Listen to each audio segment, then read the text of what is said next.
Barguana. So Bowers currently running 13th.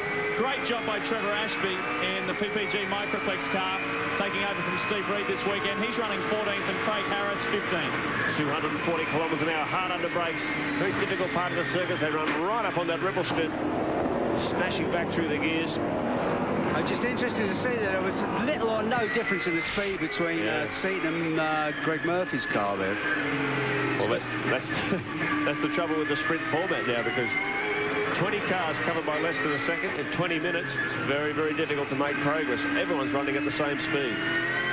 On board with Glenn Seaton, the triplemetry you can read yourself. Speaking of FTR, Jeff Brabham and Neil Bates will drive the second AU XR8 in this team. They've recently tested the car and all looks good for the Queensland 500. Jeff's brother David will team up with Wayne Gardner and the Coca-Cola Commodore for the Enduros as well. Well, you've got to hand it to Glenn Seaton. Things haven't been going his way this year, but look at him sitting up there in the top 6. It's extraordinary. It's probably his least successful season in terms of overall wins and visits to the podium, but he still finds himself up there well in contention for the championship. Yeah, really, I have to say, Mark, I was looking at the list. It really is quite surprising, isn't it? When you consider like today as an example. It was absolute dogged determination. 1997 Australian champion, and he's just showing what a champion he is, the way he just hangs in there by his fingernails at times, but he always gets some points. Do you know what is the fantastic thing about Seaton? People don't really appreciate the completeness of it. Yes, he's a great driver, but you see him, he sits down with a computer, he's in there with his suspension guys, they've got the shocks apart, he's looking at the graphs, and, you know, he absolutely is the sort of complete driver. Larry Perkins, Rodney Forbes, Mark Larkham and Darren Pate. Look at Larkham on Perkins. Oh, dear. That's going sideways as Larry. Beautiful slide. Save of the day, Larry. Puts his hand up and says, Larko, what's going on? I think we should stick him in a 700 horsepower sprint car and put him on the clay oval. What a beautiful slide. That was brilliant. What a save, Larry. Yeah, that was great. Bit of driving out the marbles, Darren Pate. Mick Donohue's there as well. Mick Donohue having a great run. So they move up the order, 4 laps remaining. Sydney Privateer, escape. Just 0.3 of a second in it. Lowndes shadowing it all day. Jason Bright 1.1 seconds behind. It's been the same story in that leading trio all day long. We will stay with this until the end. Larry Perkins, what a recovery. That was really amazing. Now he is currently running a little further back, obviously, than where he'd like to be. We saw him have that spin. He's in 18th. Larkham is 19th.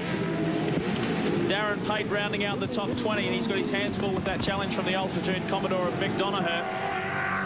But in the top 10, and they've been there all day from the beginning. Watch this. He kind of crossed it up a bit on the brake, and it looked like he locked up a bit on the back. And then that was the start of it. And then now you see when him and Larkham come together. Oh well, no we don't. Never mind. Oh look at this, Lounsey. Yeah, you can't help thinking there's some team orders going on here. Well, if you look at it, Mark, you know, you can imagine Jeff Gregg said, look, listen, guys. Oh, this is another replay here. Look at that. Now, look. Look, Larry, that was great. That was hot stuff. Take the wings off him, I say. Yes, Jeff Gregg has told the guys, listen, whatever happened, don't take each other off. You know, there's no sort of team orders, but you can imagine if Craig shot up the inside and T-boned Mark and they both went off, how silly would it be? Yeah, exactly. The score in terms of race wins after the last one was Scaife 11, Lowndes 10, and then you got the rest of them.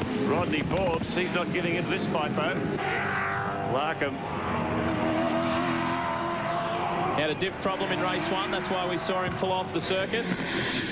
And Rodney Forbes has lost that 17th position to Larry Perkins.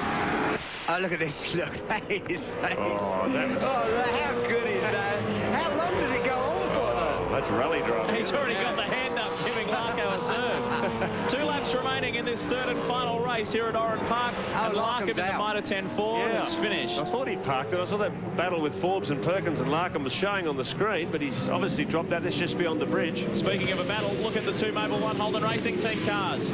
Running 1 and 2, Lowndes has closed that gap right up. They are right behind one another. Lowndes is there hanging in with Scaife. Every lap into that, the back end of Mark's thing locks up. Still running in the 1 minute 8 second bracket. Look at that Scaife. Sorry, mate. You see through the windscreen, that Scaife, you've really frightened. They are pushing so hard. They've been doing it all day, running in that time bracket. So they're not mucking around, just showing their technical superiority here. They're so dominant at Oran Park over the years. And they're continuing in 1999. No one can touch them around this place. The time is running out. One solitary lap remaining for Mark Scaife, and he will pick up his first clean sweep in the 3-race format, and he will win his 6th round of the year. A very strong performance in the number 2 Mobil 1 Holden Racing Team Commodore. Possibility down the nowhere near close enough. No, I think he's and you just couldn't risk it, could you? But plus you've got to keep in mind too, Barry, they've got the Queensland 500 coming up in only 2 weeks' time. So to leave here with a couple of crumpled cars, they'd be really slapping themselves on the wrist. One thing that we haven't made too much of a mention on, which I guess we should, is Scaife is in a brand new VT Commodore. Lowndes is running Scaife's old car. But that's why I say then, but they bring out a new car, HRT, and every new car they bring out is at least as good as the other one, if not better. Well, putting it on pole in a new qualifying record, that's pretty handy, isn't it? And he's going to take it to a clean sweep, so he will repeat what Jason Bargwanna did at Winton. Bright is closing the gap, and so too is Tanders hanging in there. But you see, you know, they pull out that gap at the beginning, and then Bright is pushing on hard. You know, the gap isn't much more now than it was after 2 laps. Well, Russell Scaife, Mark's father, is here watching, and he will be very proud of his son as Scaife cleans them up in a clean sweep at Oran Park. 3 from 3 for Mark Scaife. Craig Lowndes will come in for 3 second places, and a very solid day. There's the team, the Mobil 1 boys. Their work has paid off, their hard work. Now this makes a very interesting situation, Barry, in terms of the championship. It is only 22 points, the difference between Scaife, rather... Oh, there goes Darren Pate! Oh, Darren Pate, whoa, that was... Darren Pate skidding across the grass on the inside of Recaro corner. That's the final corner onto the main straight, and narrowly avoiding a huge accident with Mick Donoghue. He did actually touch him. Well, we've got a Shell Helix replay of that. We should have a look as Mick Donoghue limps across the line, smoke belching from the car. So too does Pate. Oh, look at that. And that could have been a whole lot worse. Major. Absolute major. Look at this, right. Oh, that... What? I don't know. It looked like a touch from the rear, and then... Oh. We'll bring you to a stop right there. How lucky was that? Yeah, incredible. We've got a different angle. Yeah, you see, right at the beginning, I don't know whether Patey got a touch from... Who's that? That's Mick Donoghue. No, yes, maybe got a touch. See, it's very, very close. Could have been a touch. Whatever the situation was, he's doing well over 150 kilometres an hour there. Gets sideways and the uphill... Oh, look at that. Spectacular. Slows it up nicely. Plenty of action there for the fans. There's Darren getting out of the car. That is the Terry Finnegan car. Pate behind the wheel. And here are the victorious two. A 1-2 result yet again for Mobil 1 Holden Racing Team. That sets the boys up beautifully for the 2 endurance races coming up. And that essentially wraps up the Shell Championship Series sprint side of things. The Enduros to come. There's your final placing. Stephen Ellery and Cameron McLean will make an exception there. Well done, guys. 6th and 7th in the third and final race. What an effort. The Wins Racing boys, they clawed their way back. So too did Longhurst. They remained with each other all day. Seaton in for 12th. It was a hard day for him. Trevor Ashby, a good job. Craig Harris, Paul Wheel. Larry Perkins did it tough at the back. Dougal McDougall in the Perkins Engineering car, 18th. Chris Merton and Rod Nash rounding out the top 20. As usual, we'll be back right after this to wrap things up here at Oran Park.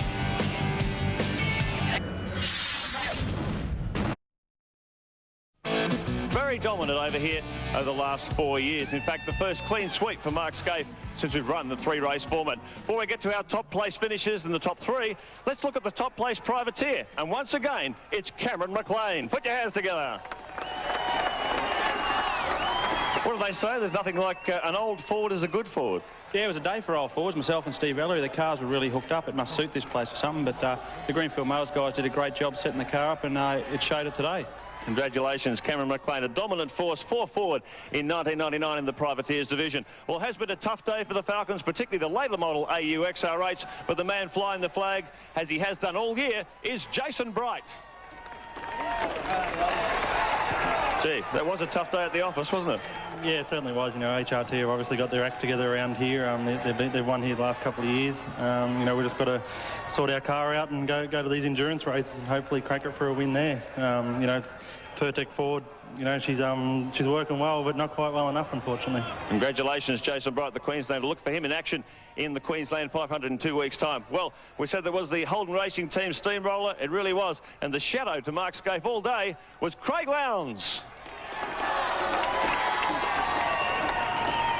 Used to be an old song called Me and My Shadow. I think you're the shadow. You just sat there all day. Well, no, obviously the cars are very even, and no, there's not much I could do about it. Mark got some great starts, and really to tribute to the guys and all the team and Mobile, Holden and Bridgestone. Thank you very much. And I've got to thank, I've got to say happy Father's Day to my dad. I haven't actually spoken to him, so happy Father's Day, Dad. Congratulations, Frank, a very proud father. Craig Lowndes, second day. As I call on Ross Brody, the motorsport manager for Shell, to make the presentation to our overall winner. It's his first clean sweep. Put your hands together for Mark Scaife.